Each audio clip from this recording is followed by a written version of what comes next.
The good news is that most of the strategies that enhance second language learning are also strategies that enhance learning for students who are at risk for difficulty.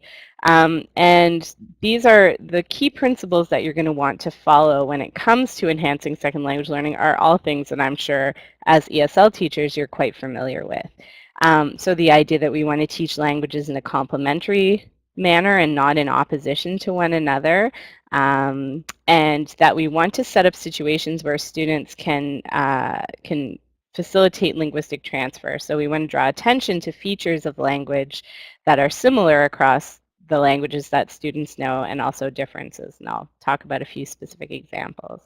And as Caroline said, another key principle that we want to adhere to is that if a student needs an adaptation, an accommodation, or a modification in one language, they absolutely need it in a second language as well. And so we don't want to take these tools away from students, especially when in a lot of cases they're probably just learning to use them well. So we want to make sure that they're there.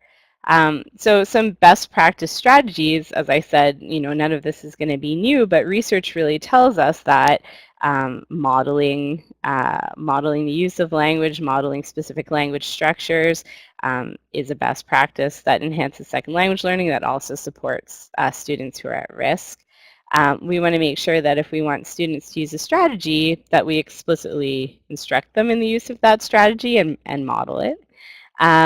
We want to make sure that we're engaging in high-level oral interactions with these second language learners.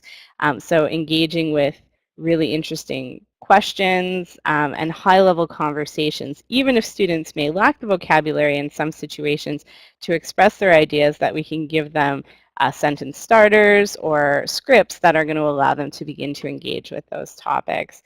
And finally, as teachers, none of this is new to you, but we want to make sure that we're structuring interesting and meaningful activities that motivate students as well.